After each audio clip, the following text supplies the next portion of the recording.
अस्सलाम वालेकुम नाजरीन, इस एपिसोड के आगाज में हम देखते हैं कि जंगल में एक जगह पर गद्दार यगीद क्लादियोस को आकर बताता है कि जहर ने पूरे मोदरोना को अपनी लपेट में ले लिया है। वो तरियाक तलाश कर रहे हैं तो क्लादियोस खुश होते हुए कहता, ठीक है तो ढूंढना जारी रखें, वो नहीं ढूंढ पाएंगे। ये जहर अतालिया के सांपों और बिच्छुओं से बनाया गया है। उस्मान पे यकीन करने वाला हर कोई जलीलो खवार होकर मरेगा, उस्मान समेत। तो गद्दार यगीद कहता, फिक्र न करो, उस्मान ने भी जहर पिया है। कल दिन से वो मुश्किल से अपने पैरों पर खड़ा है, वो जल्द ही बिस्तर पर होगा। तो क्लादियुस कहता, खूब, मैं रोम के मुहाफिजों को देखने से पहले इसकी मौत पे आंसू बहाऊंगा, यानी मैं उस पर अदास हो जाऊंगा। तो यगीद हैरानगी से पूछता, रोम के मुहाफिज? तो क्लादियुस कहता है, शहनशाह की सबसे ताकतवर और नाकाबिल तस्खीर फौज यहाँ आ रही है। यहाँ पहुँचने पर उस्मान से मंसूब हर चीज को जलाकर राख कर देंगे। काइयों का अंजाम आ गया है, तुम मेरी तरफ से खबर का इंतजार करो। जब मैं मोदोरनो और गवीनक में बसीरा करूंगा तो मुझे तुम्हारी जरूरत होगी। ये सुनकर यगीद परेशान होता है और फिर कहता है, ए वल्ला,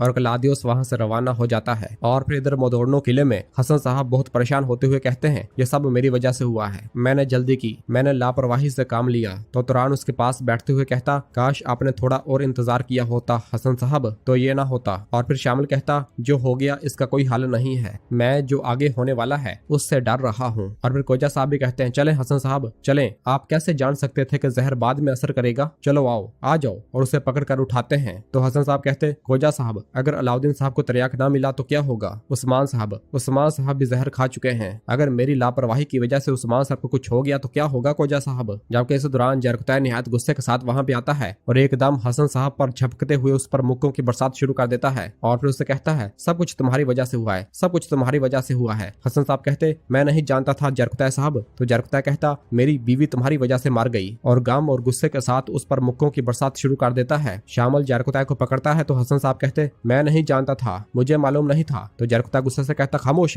खामोश, ये अब भी कह रहा है कि मैं नहीं जानता था। जो लोगों के साथ हुआ तुम इसकी सजा भुगतोगे, मैं तुम्हें माफ नहीं करूंगा। और फिर हसन साहब भी उठते हैं और जरकुतै की जानब झपकते हुए कहते, क्या तुम्हें लगता है कि मेरा दिल नहीं जल रहा? हाँ। दोनों अतराफ के सिपाहियों ने हसन साहब और जरकुतै साहब को पकड़ा हुआ होता है। कायनमाज कहता, खामोशी, मेहरबानी करके ऐसा मत करो, रुक जाए हसन साहब, रुक जाए। और फिर इस दौरान तुरगत गाजी वहाँ पे आ जाते हैं और ये सारा मंजर देखकर कहते, तुम क्या कर रहे हो? हाँ, होश में आ जाओ, क्या हुआ है? तो जरकुतै कहता, जो कुछ हुआ वो इस गाफिल शख्स की वजह से हुआ है। इस शख्स की वजह से अवाम और उस्मान साहब को जहर दिया गया है। मेरी खातून का खून इसके हाथ पर है, गाफिल को सजा मिलेगी। और फिर तुरगत गाजी पूछते हैं, उस्मान साहब कहाँ हैं? मुझे उनसे फौरन मिलना चाहिए। तो तुरान कहता, उस्मान साहब अपने कमरे में हैं तुरगत गाजी। जबकि इधर कमरे में उस्मान साहब पर भी जहर ने असर किया होता है और सब लोग उस्मान साहब के पास मौजूद होते हैं। और अलाउद्दीन कोई दवा नमा चीज उस्मान साहब को सुंघाता है। बाला कहती, कुछ तो बोलो बेटा। और फिर फातिमा कहती है, बाबा ठीक हो जाएंगे ना भाई? तो अलाउद्दीन कहता है, जहर फैल रहा है, जब तक हमें तिरयाक नहीं मिल जाता हम इस अजाब से बच नहीं पाएंगे। यह सुनकर साहब बहुत ज्यादा परेशान हो जाते हैं। जबकि इस दौरान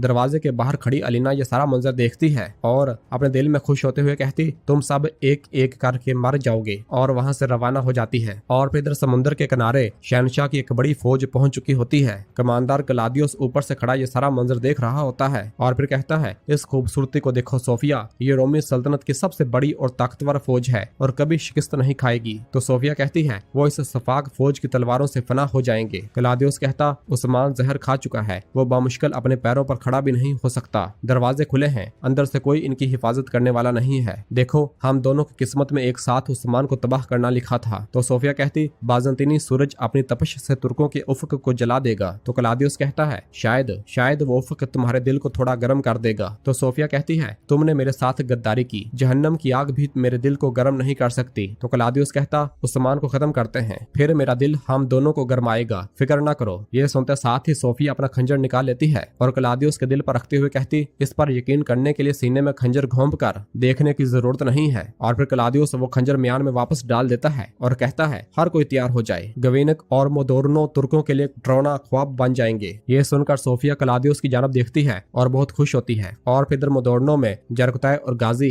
उलगन की लाश के पास बैठे हुए होते हैं। गाजी कहता, बाबा मेरी माँ नहीं मरी ना? है बाबा, मेरी माँ जिंदा है, ये सब डरावना ख्वाब था ना बाबा? तो जरकुतै कहता है, गाजी तुम्हारी माँ शहीद हो गई है। ये सुनते साथ ही गाजी उठता है और जरकुतै को गिरबान से पकड़ते हुए कहता, मैंने आपसे कहा कि मेरी माँ जिंदा है, कहें मेरी माँ जिंदा है बाबा, कहें कि मेरी माँ जिंदा है बाबा। इस दौरान बाला और गोंजा वहाँ पे आते हैं और बाला गाजी को पीछे हटाती है और कहती है, गाजी मेरे साथ चलो बेटे, मेरे साथ चलो। और गाजी को लेकर वहाँ से एक जानब आती है और फिर गाजी रोते हुए कहता, मेरी माँ यहाँ है बाला खातून, और उसकी लाश की जानब देखता है और फिर कहता, उन्होंने मेरी माँ को शहीद कर दिया बाला खातून, मेरी माँ नहीं मरी बाला खातून, वो नहीं मरी। तो बाला कहती है, माएँ कभी नहीं मरती बेटा, और उसे अपने सीने से लगा लेती है और कहती है वो अपने बच्चों के दिलों में जिंदा रहती हैं। तो गाजी रोते हुए कहता है, मैं माँ के बगैर कैसे रहूंगा बाला खातून। तो बाला कहती, मैं जानती हूँ मेरे गाजी, मैं जानती हूँ मेरे प्यारे, लेकिन तुम्हारी माँ तुम्हारा दुख और रोना बर्दाश्त नहीं करेंगी। तो गाजी कहता, अच्छा तो मैं अपनी माँ के बगैर ये कैसे बर्दाश्त करूंगा बाला खातून, हाँ मैं अपनी माँ के बगैर कैसे जिंदा रह सकता हूँ। तो बाला कहती है, वक्त मेरे बेटे, वक्त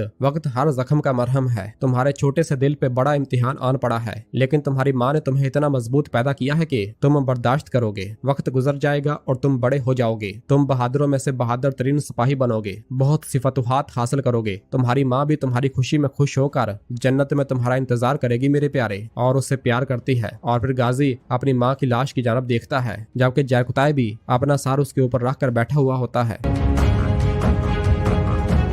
और फिर इधर समुद्र के किनारे क्लाउदियस और सोफिया की सरबराही में रोम की तमाम फौज वहां से आगे की जानब बढ़ रही होती है। और इधर मोदोरना किला में गद्दार यगीत सईद से कहता है, सईद अब मेरी बात गौर से सुनो, हसन साहब के सिपाहियों से कमान लोगे, मोदोरनों की दीवारों पर सिर्फ हमारे सिपाही होंगे, चलो। ये सुनकर सईद वहां से चला जाता है। और फिर गद्दार यगीत आगे बढ़ते हुए कहता है, मैंने अपना काम कर दिया है, अब तुम्हारी बारी है क्लाउदियस। नाज़रीन, फिर इसके बाद हम देखते हैं कि क्लाउदियस अपनी फौज को लेकर मोदोरना किले की जानब पेशकदमी कर रहा होता है और उसकी बड़ी फौज भी उसके पीछे पीछे होती है। और फिर वो वहां आगे बढ़कर एक मकाम पर अपनी फौज को रोकता है और कहता है, हम जंगल के मगरबी रास्ते से मोदोरनों में दाखिल होंगे। तो एक सिपाही कहता, उस्मान हमारे आने से मुतल्लिक हरगिज नहीं जान पाएगा क्लाउदियस। और फिर क्लाउदियस अपनी फौज से मुखातिब होकर कहता है, अजीम रोम के नाकाबिले तस्खीर फौजियों, जैसे जैसे हम मोदोरनों के करीब पहुंच रहे हैं, नाक में पड़ने वाली इस बू को सूंघ सकते हैं ना, ये तुर्क लाशों और बकरियों की गंदी बू है, जबकि उस्मान अपने बिस्तर पर मौत से नबर्द आजमा है। हम इन्हें जिस जगह के ये हकदार हैं यहाँ दफन करेंगे,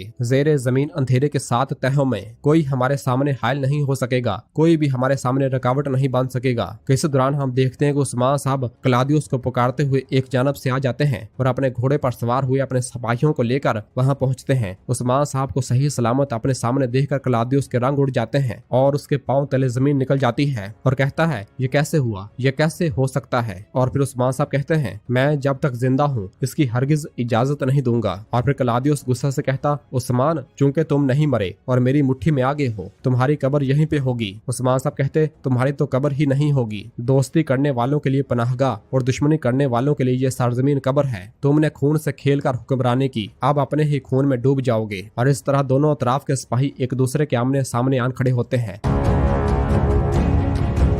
तो नाजरीन, हम अगली आने वाली एपिसोड में देखेंगे किस तरह यहाँ क्लाउदियस की फौज के सामने आ गए। तो ये यकीनन तुर्गत साहब ने ही उस्मान साहब को बताया होगा और उन्हीं की बदौलत ही उस्मान साहब को कोई तरियाक मिला होगा, जिसकी वजह से उस्मान साहब ठीक हो गए, या फिर ये भी एक चाल का हिस्सा होगा। तो ये सब हम आने वाली एपिसोड में ही देखेंगे। इसके बारे में आप क्या कहना चाहेंगे, कमेंट में अपनी राय का इजहार करें, वीडियो को लाइक करें और जिन दोस्तों ने अभी तक चैनल सब्सक्राइब नहीं किया वो जल्दी से चैनल सब्सक्राइब कर दें और बेल आइकन यानी घंटी वाले निशान को भी प्रेस कर दें, ताकि आने वाले एपिसोड्स आपको आसानी मिल सकें। दुआओं में याद रखें। अल्लाह हाफिज।